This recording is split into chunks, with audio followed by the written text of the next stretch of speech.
नमस्कार।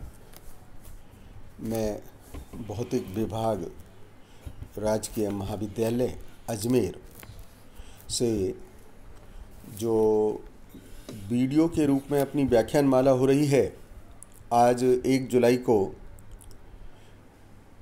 जो व्याख्यान प्रस्तुत कर रहा हूँ वो है potential at A point in an electric field due two point charge. Potential at A point in an electric field due two point charge, बिंदु आवेश के कारण उत्पन्न विद्युत क्षेत्र में किसी बिंदु पर विद्युत विभव। इस तरह का विद्युत विभव क्या होगा, विभवांतर क्या होगा और इसका गणितीय समीकरण क्या बनेगा, ये सब कुछ आज हम समझने का प्रयास करते हैं। देखिएगा, कल के व्याख्यान में मैंने बताया था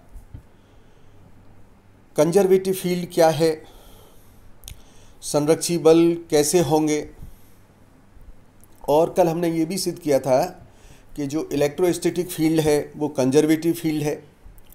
और एग्ज़ाम में इस प्रकार के प्रश्न आए थे, उनका हमने अभ्यास भी किया था और हमने बतलाया था कि चूँकि विद्युत क्षेत्र एक कंजर्वेटिव फील्ड है और इस कंजर्वेटिव फील्ड होने के कारण हम इसको किसी ग्रेडियंट के रूप में एक्सप्रेस कर सकते हैं, प्रदर्शित कर सकते हैं।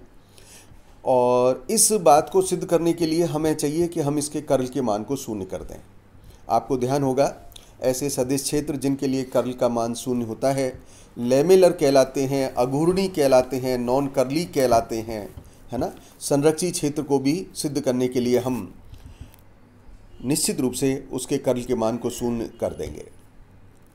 हमने अपनी पिछली क्लासेस में विभव के बारे में कुछ सीखा हुआ है और हम जानते हैं जिस प्रकार की परिभाषा अभी तक आपने सीखी है वो परिभाषा है कि किसी विद्युत क्षेत्र में किसी बिंदु पर विभव एकांक धन आवेश को अनंत से उस बिंदु तक क्षेत्र में लाने के विरुद्ध जो भी कार्य किया जाएगा वह किया गया कार्य ही विभव का मान कहलाएगा। दोबारा समझिएगा, किसी बिंदु पर हम विभव का मान ज्ञात करना चाहते हैं, विद्युत क्षेत्र में ज्ञात करना चाहते हैं, तब एकांक धन आवेश को अनंत से उस बिंदु तक लाने में जो भी किया गया कार्य होगा वह किया गया कार्य विभव कहलाएगा। ये एक ऐसी परिभाषा है जिसको हम पिछली क्लासेस से पढ़ते हुए आ रहे हैं और विभव का जो मात्रक है वह मात्रक वोल्ट कहलाता है। इसी परिभाषा के आधार पर हम एक वोल्ट को परिभाषित कर सकते हैं, एक विभवांतर को भी परिभाषित कर सकते हैं। किस प्रकार से? यदि एक कूलम आवेश को अनंत से किसी बिंदु तक लाने में किया गया कार्य कितना होना चाहिए? 1 जूल। कितने आवेश को ला रहे हैं? 1 कूलम को। तो 1 कूलम आवेश को अनंत से किसी बिंदु तक लाने में किया गया कार्य का मान यदि 1 जूल है तो निश्चित रूप से उस बिंदु पर जो विभव होगा वह विभव 1 वोल्ट होगा। और इसी प्रकार से यदि 2 बिंदुओं के मध्य 1 कूलम आवेश को स्थानांतरित करने में, 1 कूलम आवेश को स्थानांतरित करने में यदि किया गया कार्य का मान 1 जूल होता है तो निश्चित रूप से उन दोनों बिंदुओं के मध्य जो विभवांतर होगा वह विभवांतर 1 वोल्ट कहलाएगा। इस तरह की परिभाषा विभव की परिभाषा, और इस विभव की परिभाषा के आधार पर 1 वोल्ट और विभवांतर, ये सब हमको ध्यान है, हम ये जानते हैं। अब हम इस चित्र पर जरा ध्यान करें। मान लीजिएगा मूल बिंदु है और मूल बिंदु पर कोई आवेश स्मॉल q स्थित है। इस आवेश से स्मॉल r दूरी पर स्थित कोई बिंदु P है जो चित्र में दिखाया है, और हम इस बिंदु P पर विभव के मान की गणना करना चाहते हैं। जब हम इस P बिंदु पर विभव के मान की गणना करना चाहते हैं तो मैंने देखिएगा बिंदु P से आगे डैशेस के फॉर्म में लाइन को आगे बढ़ाया हुआ है। इस रेखा पर A और B कोई एक अल्पांश दिखाया है इस अल्पांश का विस्थापन मैंने dx से दिखा रखा है और अंत में एक बिंदु अनंत भी दिखा रखा है। हम क्या कहना चाह रहे हैं कि मान लीजिए कोई बिंदुवत आवेश है स्मॉल q, मूल बिंदु पे रखा हुआ है और स्मॉल दूरी r पर स्थित बिंदु P पर विभव की गणना करनी है। OP दिशा में ही अनंत पर निर्देश बिंदु मान लिया है। अतः विभव की परिभाषा के अनुसार एकांक धन आवेश को अनंत से स्थित निर्देश बिंदु से क्षेत्र के विरुद्ध P बिंदु तक लाने में, बिंदु P कौन सा है, ये रहा, अनंत से ला रहे हैं कहाँ तक, बिंदु P तक। तो बिंदु P तक लाने में जो भी कार्य किया जाएगा, किस तरीके से, एकांक धन आवेश को अनंत पर स्थित निर्देश बिंदु से क्षेत्र के विरुद्ध बिंदु P तक विस्थापित करने में जो भी कार्य का मान होगा वह किया गया कार्य का मान विभव के रूप में कहलाएगा। हम इसमें क्या योजना बनाते हैं उस योजना को हमें समझ लेना चाहिए। हम अनंत से बिंदु P तक आ रहे हैं तो इस पूरी रेखा को हमने बहुत सारे अल्पांशों में विभाजित कर लिया है, अनेक अल्पांशों में विभाजित कर लिया।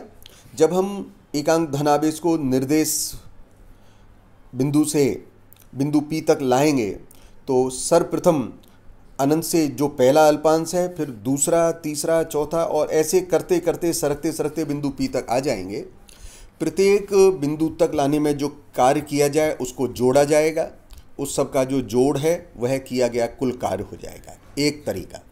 दूसरा तरीका जैसा हम करते हैं कैलकुलस के प्रयोग को लेकर के कि हमने एक अल्पांश ले लिया, एक अल्पांश जैसा कि मैंने इस चित्र में AB दिखाया है और इस अल्पांश का जो विस्थापन है वह dx है, विद्युत क्षेत्र की तीव्रता E है, तब हम बिंदु B से A तक आने में जो कार्य किया जाएगा वह विद्युत क्षेत्र के विरुद्ध में जो किया गया कार्य है वह कितना हो गया, minus of vector E dot dx।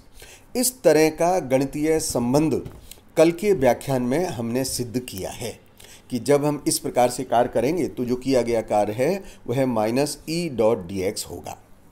अब हम बिंदु P तक आ रहे हैं तो क्या करना चाहिए, कैलकुलस का प्रयोग करें, इस अल्पांश को लेकर के इंटीग्रेशन कर दें और इंटीग्रल में हम वैल्यूज़ जो लिमिट है वो लगाएंगे। लोअर लिमिट क्या होगी, इन्फिनिटी, अपर लिमिट क्या होगी बिंदु P पर, और बिंदु P की Q से जो दूरी है वो स्मॉल r है, इसलिए इंटीग्रेशन की जो लिमिट लगेगी वो इन्फिनिटी टू r लग जाएगी और इस प्रकार से इन्फिनिटी से r लगने पर हमें कुल किया गया कार्य मालूम हो जाएगा जो कि विभव के रूप में संचरित होगा।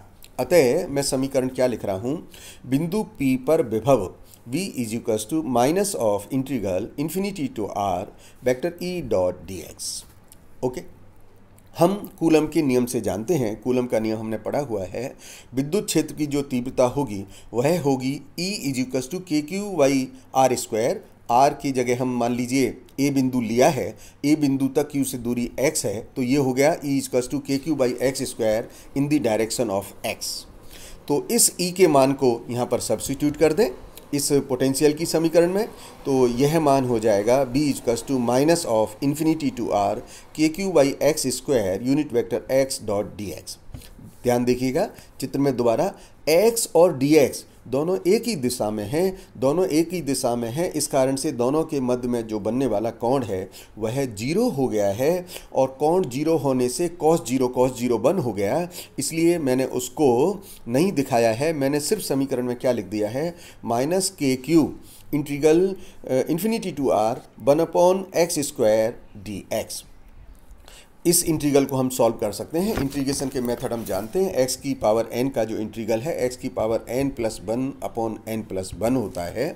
तो इस इंटीग्रल को हमने सॉल्व किया तो ये इंटीग्रल आ गया माइनस KQ x की power -2 + 1 divided by -2 + 1 lower limit infinity upper limit small r। जब हम इसको सॉल्व करते हैं तो ये मान आ जाएगा KQ 1/r minus 1/infinity। 1/infinity is 0, therefore potential at a point in electric field due to point charge is simply KQ/r। क्या सिद्ध होता है, जो पोटेंशियल है V बिंदु P की स्रोत आवेश से दूरी पर निर्भर करता है और स्थिति सदिश की जो दिशा है उस पर यह आश्रित नहीं है। K का मान हम इस समीकरण में रख सकते हैं, तब ये मान होगा B इक्वल्स टू K बराबर constant 1/4 pi epsilon 0। Epsilon 0 is permittivity, विद्युतशीलता, therefore it become Q/4 pi epsilon 0 1/R। V विभव है और विभव की इकाई हम क्या लिखेंगे? वोल्ट। धन्यवाद।